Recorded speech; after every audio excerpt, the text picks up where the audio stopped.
Welcome to Making More, the podcast where high-performing business owners and visionary executives share how they're building more than just bottom lines.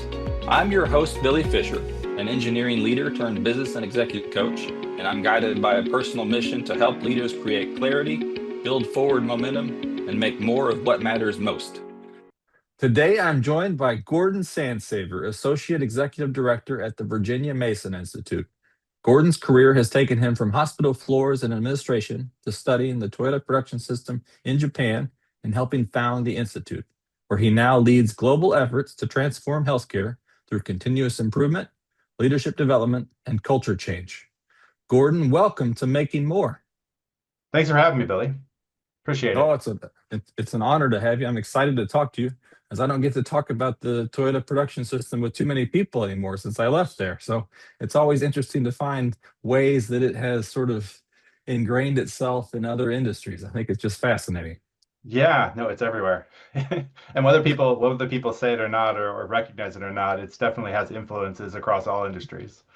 It does. So tell us a little bit about Virginia Mason Institute. If you're not from Seattle, I don't know if you're going to be familiar with it. Yeah, so Virginia Mason Institute is an education, training, and consulting company.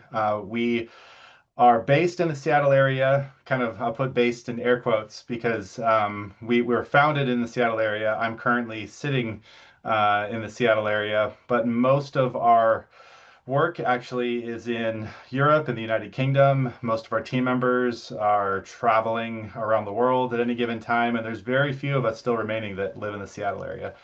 But we were founded in Seattle as a subsidiary of Virginia Mason Medical Center. Virginia Mason Medical Center was an independent health system based in Seattle, well over 100 years old, known as being one of the first healthcare organizations to bring both outpatient and inpatient medicine together. I think the Mayo Clinic was first on the East Coast. Virginia Mason was first on the West Coast. So long history. And Virginia Mason Medical Center in the early 2000s, around 20 years ago, was at a crossroads. For the first time in their 100-year plus history, they were struggling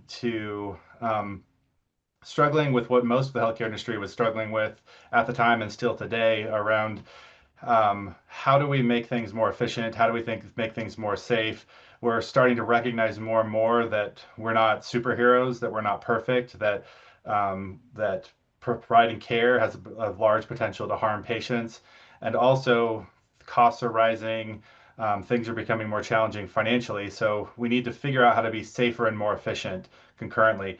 And that, the short story, I could go on and on and on about it, but the short story is that that led Virginia Mason Medical Center to take inspiration from lean manufacturing and the Toyota production system, and to really dive into what it might look like if we were to focus on the two pillars of continuous improvement and respect for people in the healthcare space, and could that be a path to improving quality, safety, and efficiency in the healthcare space? And the short answer is yes, that it can.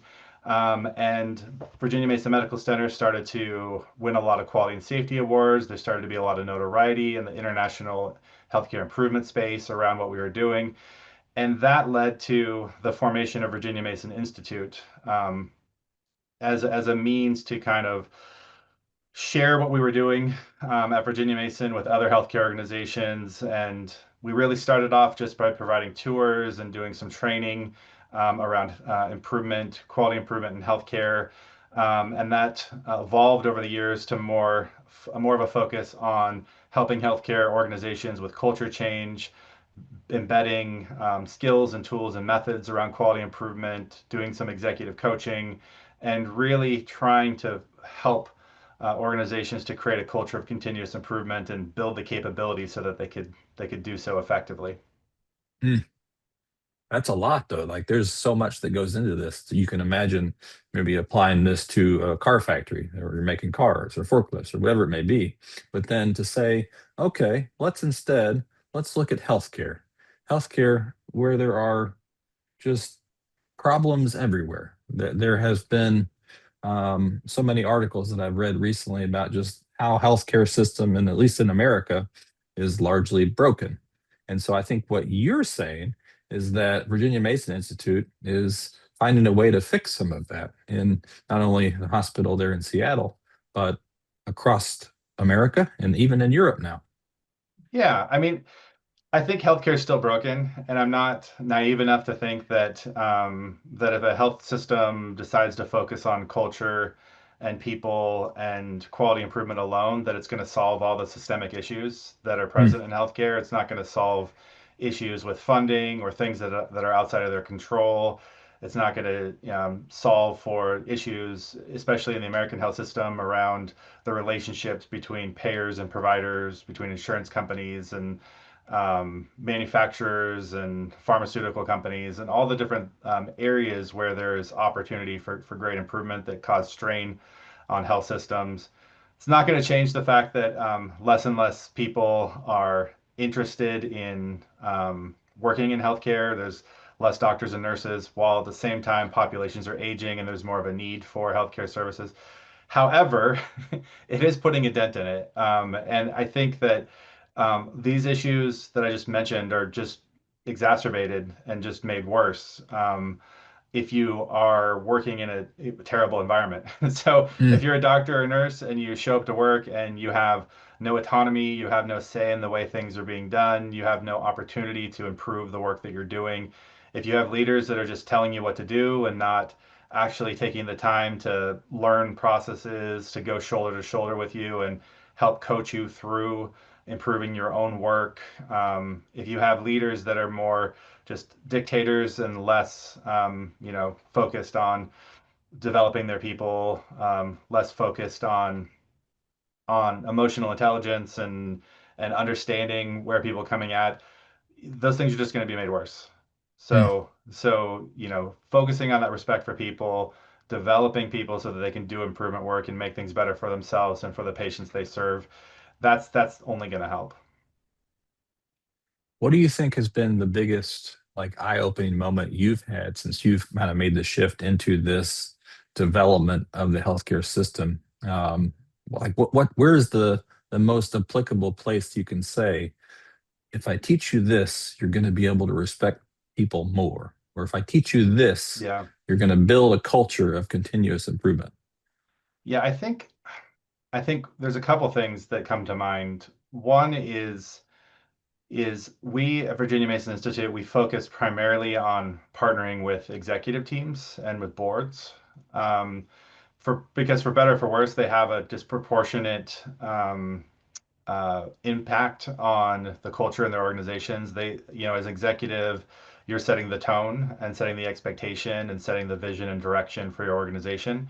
And so focusing on getting those executive teams aligned and on the same page and doesn't mean that they need to agree on everything, but when they go out across the organization and they represent the different areas that they represent and they're working with those people that report to them, if that executive team is aligned around a shared vision, a shared direction, that can go a very long way into having a big impact on the system as a whole.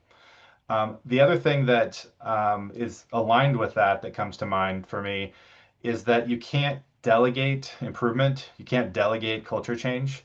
So those same executives need to take ownership. You can't just assume that like if you hire somebody that's a director of improvement or and delegate the improvement work and just have that team that you built parachute into the most challenged parts of your organization, that it's going to solve all your problems.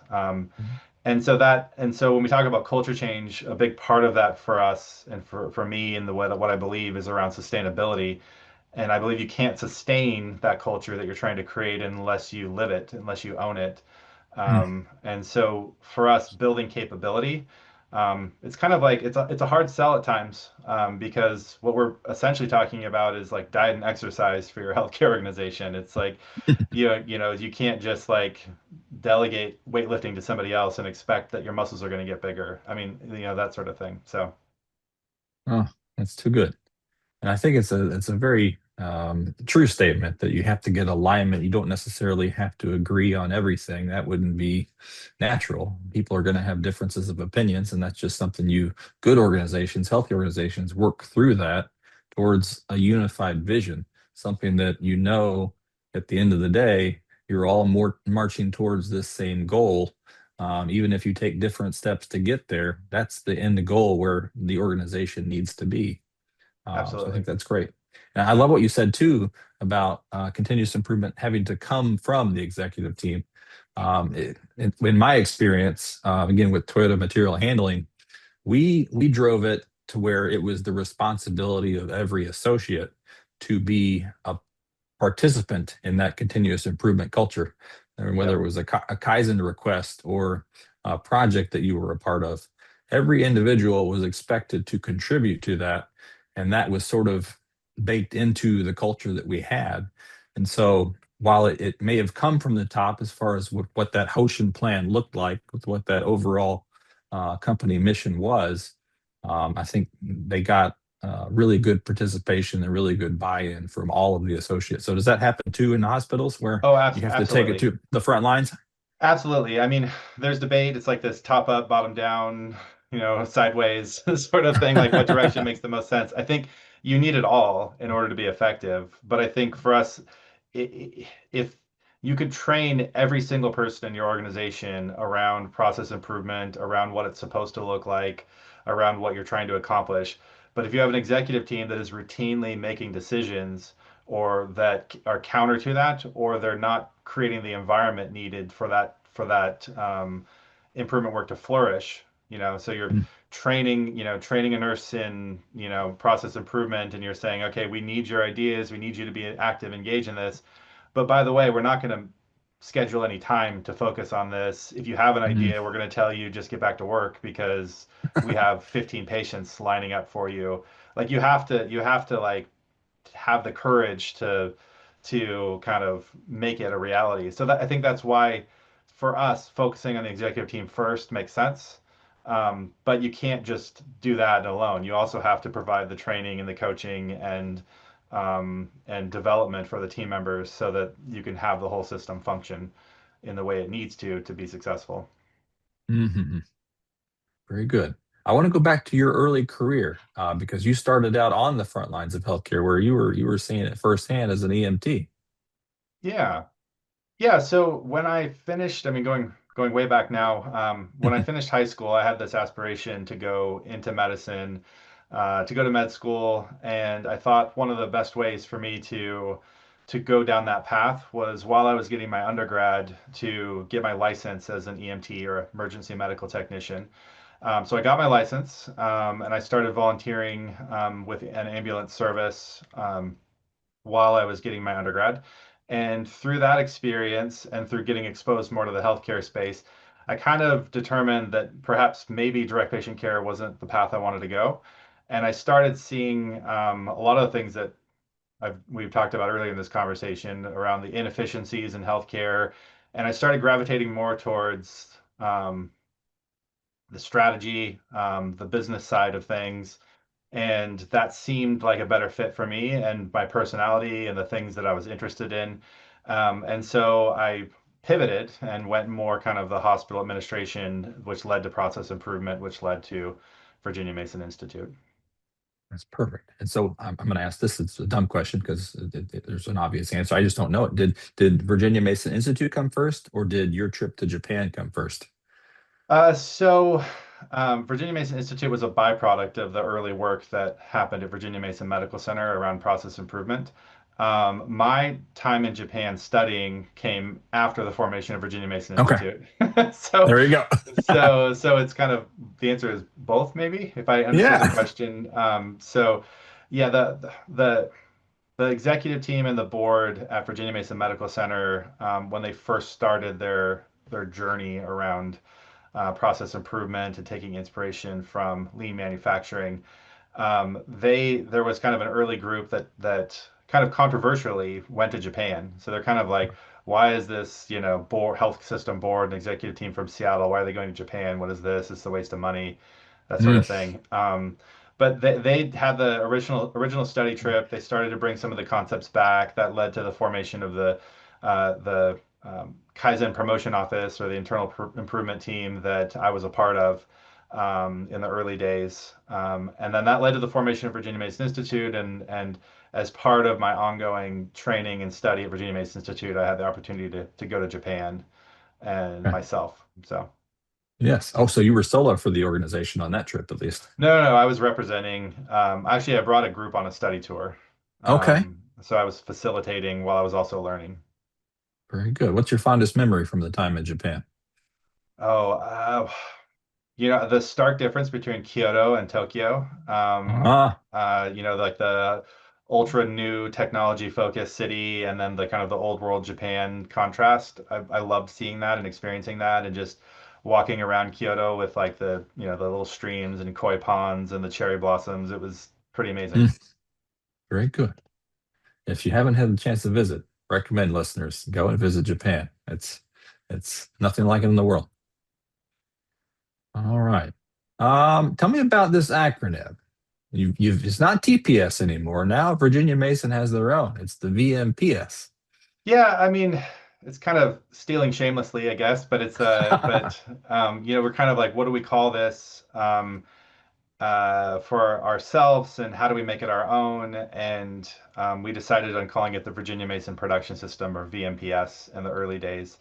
And it's not just a quality improvement method. It's really about an entire management system. It's about how it's how we do our business, how we run the business, how we shape the culture, how we train our people, how we improve our people, and the methods.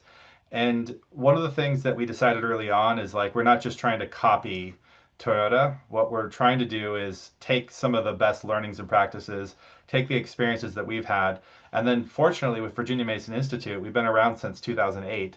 Um, we were able to kind of take the learnings with the clients and the healthcare systems we've worked with across the world, and we're continually evolving our own management system and taking learnings from whatever we can. So I think that's one of the mottos we live by is better never stops. So you see that Mm, on a lot of things that it's like, sure, we won some quality and safety awards. Sure, we've gotten a lot better through this focused efforts, but like, we have this, strife. Continuous improvement isn't just like, you improve things and you're done, right? It's continuous. So yeah, VMPS continues to evolve, and actually, um, we were independent for many, many years, but in 2020, Virginia Mason Medical Center became merged with CHI Franciscan, which merged with Dignity Health. So now Virginia Mason Medical Center is part of Virginia Mason Franciscan Health, which is the Pacific Northwest division of Common Spirit Health, which is one of the largest nonprofit health systems in the U.S. And so there's conversations, well, certainly within our Pacific Northwest division, VMPS has been declared our management system, and there's been work when we expanded from one hospital in Seattle to 11 hospitals across the Puget Sound and became the Pacific Northwest division of Common Spirit. There's a lot of work that's gone over the last couple of years around providing training, coaching, to all the leaders across the region, and there's been ongoing conversations and interest from the system at large around what that might look like, what a management system might look like for all of Common Spirit. But we're not 100% there with that declaration of, VMPS being the management system or whatever they might call it at the Common Spirit level. no, that's fascinating. Though that gives you such a like a testing ground for being able to present this material, present this system to all these new organizations. I'm assuming that if there's 11 different hospitals, then each of them have their own board and team that you have to meet with and kind of introduce this to them. It's Yeah. something new. Yeah, I mean, the way we talk about it is it's a live learning lab. So we're applying what we're teaching and we're learning what we're teaching and about what we're teaching and improving it as we go along. And the interesting thing about where we're at today is that it used to be that Virginia Mason Medical Center was kind of this is the shining example of what could be possible in this having a management system and taking inspiration from lean manufacturing in a healthcare space.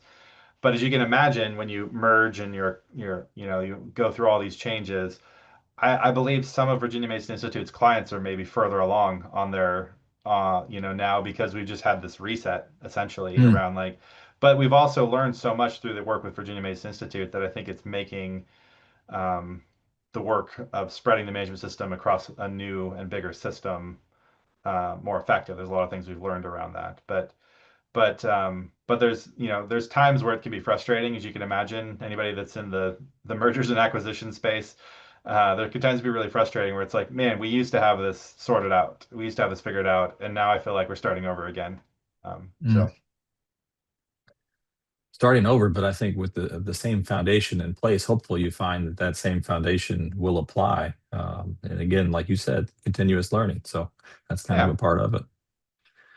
All right, you've spent a little time in the UK as well as you grew the footprint. I think from our intro call, you told me that it used to be kind of a physical presence that you had both in the States and trying to find a home in Europe. But maybe are yeah, you going a little bit away from the brick and mortar model now, right? yeah. So let's see, when was this?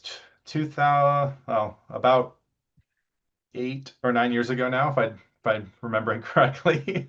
um, Virginia Mason Institute, was awarded a contract in the National Health Service, from the National Health Service in the United Kingdom, to work with 5 acute care trusts, or hospital systems, that are part of the National Health Service, around applying our methods and tools and helping them establish their own management systems and building their own culture of improvement. They were strategically chosen to be different sizes and shapes. The London-based, historically challenged health system, or a smaller, kind of more rural health system, or more kind of in the Midlands of the UK, mid-sized to large.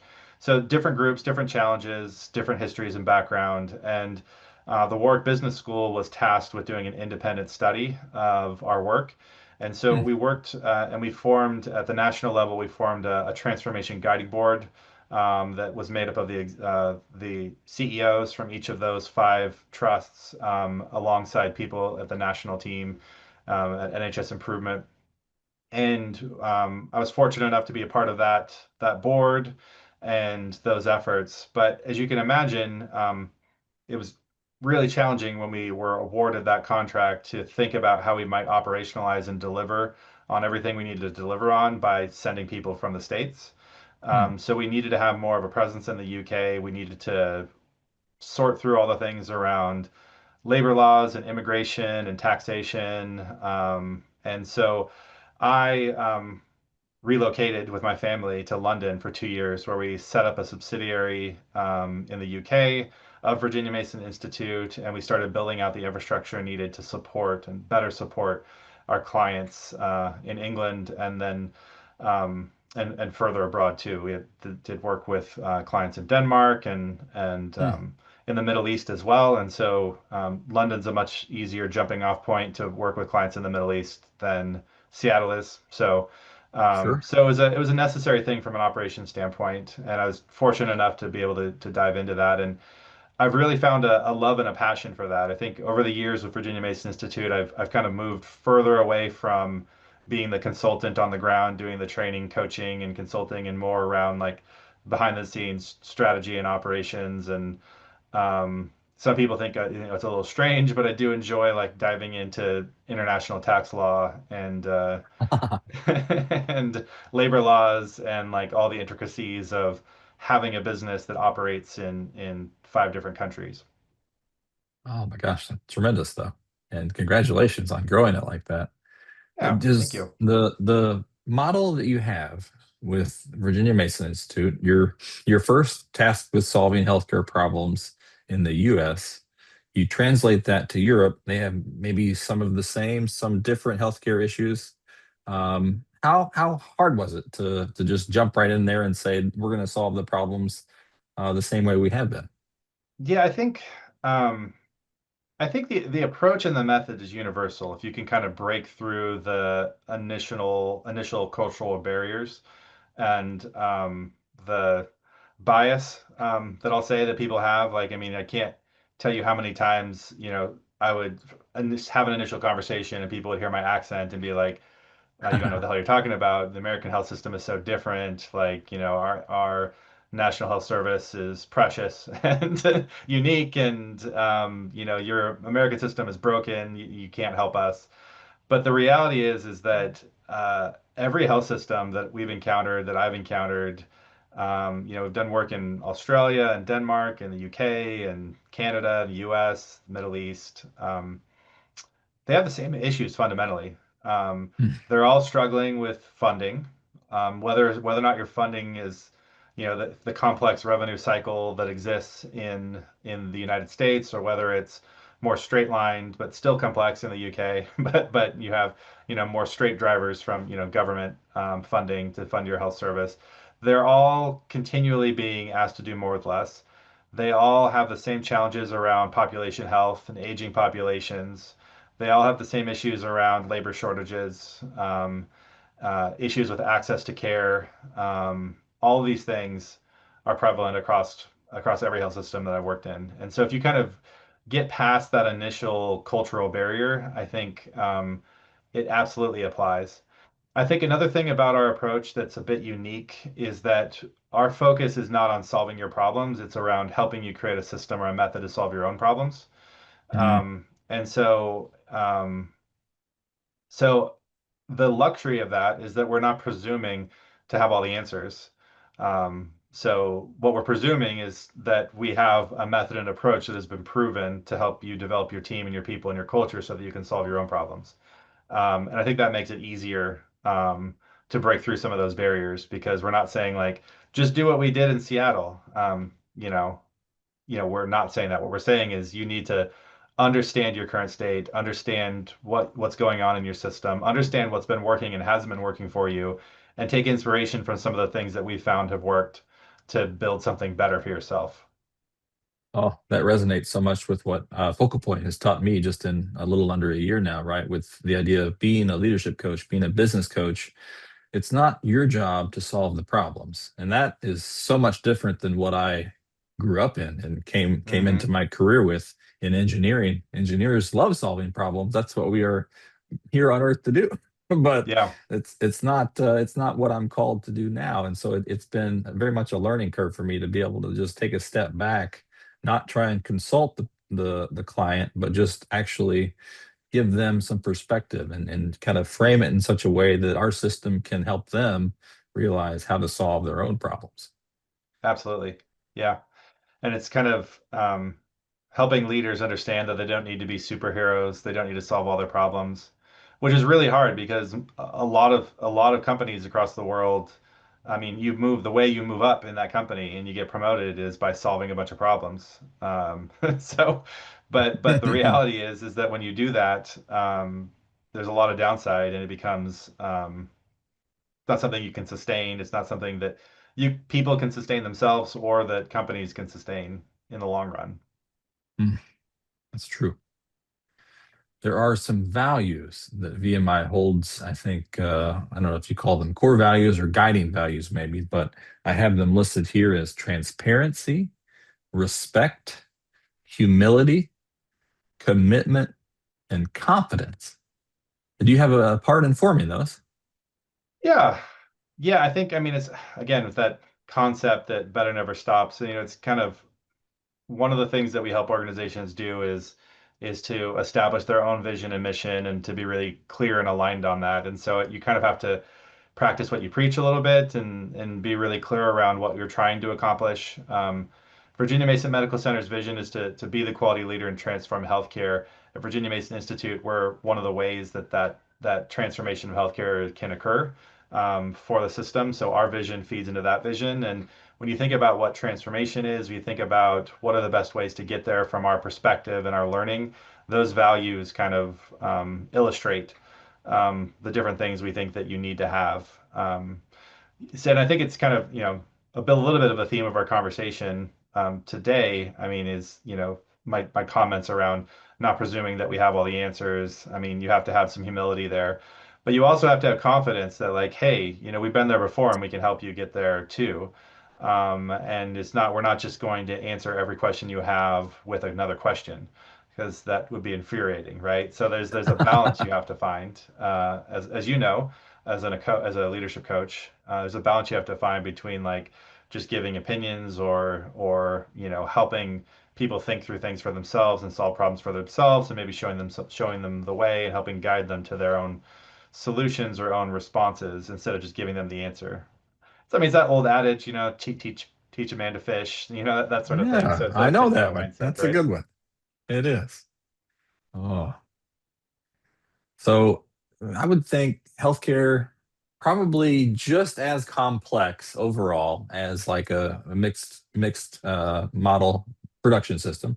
Thinking about Toyota, but what is it that has sort of made it so complex that it's broken? Going back to some of our earlier comments about so many people describe the healthcare system in America as broken. Is it a system issue? Is it a an insurance issue? What's kind of the highlight that you can give to sum up the It's all healthcare? the it's all the It's everything, above. everything. It's compounding issues. I mean, there's not one thing you can point to. I think I think that I mean I mentioned this earlier in the conversation, but like the payer payee provider model is is not helpful in many cases where you have this insurance companies that sometimes are just a black box where they're negotiating, how much am I going to pay you, doctor, to deliver this service?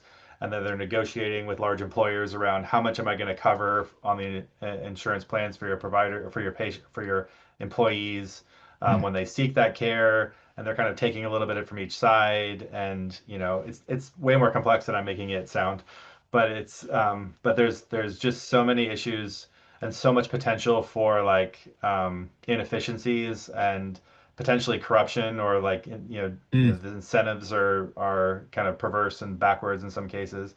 Then you have like government interventions that are erratic, that change with the political landscape. You have funding that changes. So I know that like there's so many health systems that because of funding, because of issues with needing economies of scale to be able to negotiate with supply chain providers and medical device manufacturers and pharmaceutical companies, insurance companies. They need to be as big as possible so they can demand the best rates possible. So I think wasn't part of the decision making process, but I think that's part of why Virginia Mason is no longer independent. It's part of this bigger mm, system, is because it became too challenging to negotiate where you need to negotiate on how much things cost and how much you get reimbursed without being part of a bigger system with a bit more weight to throw around. So like things like that contribute to it. And then just the other kind of just population health related things where you have, again, aging populations, less people that are in nursing schools and in med schools that are less people gravitating towards the field because of the because of the constraints around costs and expenses. Those positions are getting paid less, or the rate of increasing salaries for healthcare professionals is not matching inflation. It's not matching cost of living increases. And it's a stressful place to work. I mean, especially when you're in an emergency room or an inpatient environment, like you're interacting with people at perhaps some of the worst times of their lives, when their loved ones are sick and dying, when they're sick and dying, and it takes an emotional toll on people. So there's all these factors around labor shortages and costs and the way the systems are constructed. um, you have a lot of independent systems that have different values, different functions. Some are for profit, some are non for profit, some are faith based, some are not. They all have a different way of looking at things. There's not a lot that they are all kind of advocating as one. They kind of are competing with each other. So in a capitalist society, sometimes you want that competition because it's going to create the best for the consumer. In this case, I feel like it sometimes harms the consumer. But it also comes down to just fundamentally, what do you believe? Do you believe that healthcare is like a right, a human right, right, part of being right. society, or do you think it's a business? Um, Mm. that and so it's just there's all these things that create this massive complex web.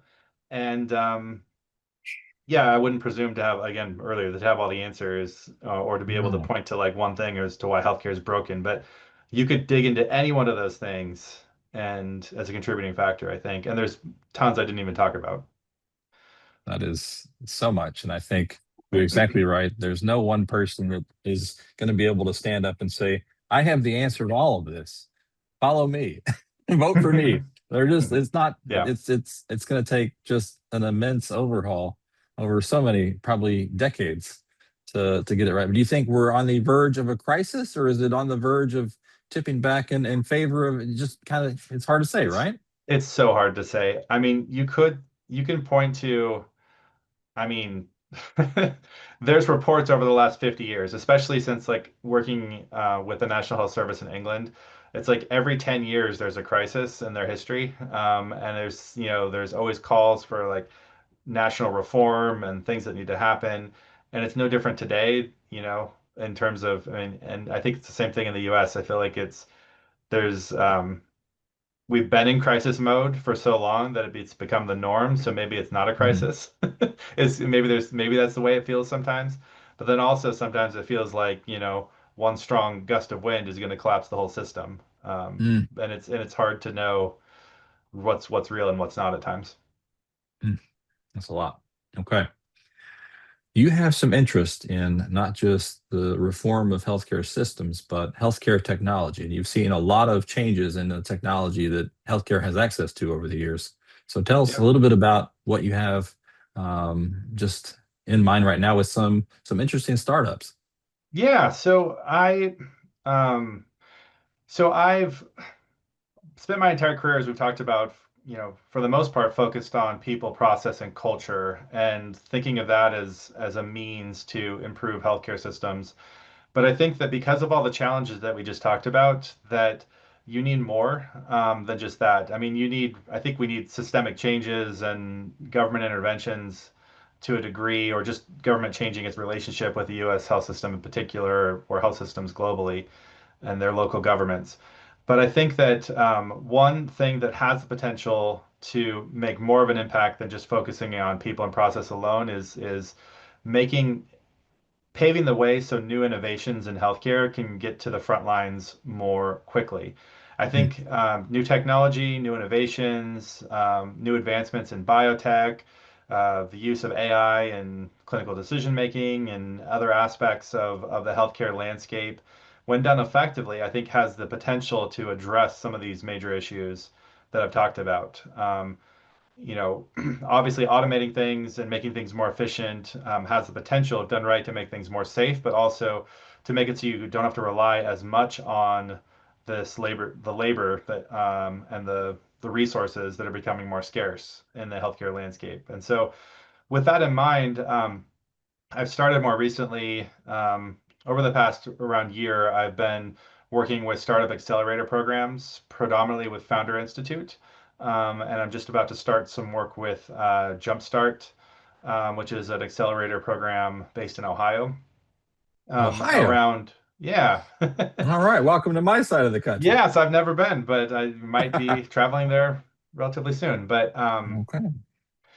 But yeah, but providing, volunteering as a mentor is where the space I've been in so far, so if there's a new innovation or a startup that's focusing on a new innovation or new technology in the healthcare space, I've been providing mentorship to those groups and really taking a look at like how can I help them address some of the major issues that they face. I think things like how do you align with clinical workflows? How do you make sense of the complex healthcare landscape? There's a biotech company that I've been working with that has a really innovative product that they're trying to bring to market around wound care Mm, and reducing healing times for certain types of wounds. And how do they jump through all the hoops, the regulatory hoops, and how do they get approval, and how do they get compensated at the right rates, and how do they get into the supply chains they need to be in, and how do they run effective pilot programs, and how do they do studies to get the data they need to get the approvals they need. It's just it's a very complex situation and system, and it's been really fascinating to me to think about how I could use my knowledge of the healthcare industry, my focus on process improvement and culture and people, and how that could be useful to help bring some of these new innovations to market more rapidly and more effectively. oh, I think you have a wealth of knowledge to share. And it's such a value, I'm sure, to these people that are maybe not nearly as experienced in the healthcare world. So that's just a tremendous thing that you're able to give back to the community in that way. Appreciate that. Gordon, the last question, it's the title of the podcast, Making More. I want to know, you fill in the blank, making more blank is most important to you at this point in your life and career. Oh man, that's a tough question. For me. I mean, I think there is a part of me, especially, given your focus, that thinks that we need to make more effective leaders. Mm, I feel like there's so much strain that's put on leaders, especially in the healthcare space, to fix problems, as we talked about earlier, and just knowing that, like, if you can provide some training to your leaders around things like emotional intelligence, around things like how to effectively coach team members, how to clearly set vision and direction, and how to stay the course, and how to communicate effectively. So not just we don't just need more leaders, we need to make more effective leaders. I think in corporate America in general, I think it's desperately needed. We need more people that can make decisions that are best for the consumer and the employees of those companies, and not just the, maximize shareholder value. Is something that I that I believe in. I feel like so many decisions in healthcare, maybe a little bit less, but still is present in healthcare. But in corporate America in general, I just feel like there's too many decisions made just on trying to make money now and appease shareholders, and it makes the world a worse place in my opinion. I mean, without mincing words a little bit, but I think we need more of that. Yeah. Okay, I will second that. And that's the first time that a guest has come back to me with effective leaders is the making more answer. And I think that's a beautiful one. So thank you. Gordon, how can people find out more about the work you're doing at Virginia Mason Institute? What's the easiest way to find you? Yeah, so obviously virginiamasoninstitute.org has a lot of information. We have a knowledge base with blog posts and webinars and podcast episodes that date back for 15 years now. Nice. And so there's a good repository of really interesting information and topics and conversations with people across the world that are working on improving healthcare. You can find me on LinkedIn, Gordon Sansaver. If you search LinkedIn, you'll find me there. And Virginia Mason Institute also is president on LinkedIn and on X as well. So, yeah. Terrific. Gordon, thank you so much for being here today. It's been a great pleasure to have this conversation with you. Thanks, Billy. Appreciate it. Thanks for listening to Making More. If today's conversation sparked something in you, let's connect. You can find me on LinkedIn and Threads at Coach Fischer FPT, or by visiting billyfisher.focalpointcoaching.com to learn more about how I help leaders create clarity, build momentum, and make more of what matters. This recording is copyrighted by Engineered Consulting Incorporated. Until next time, take care.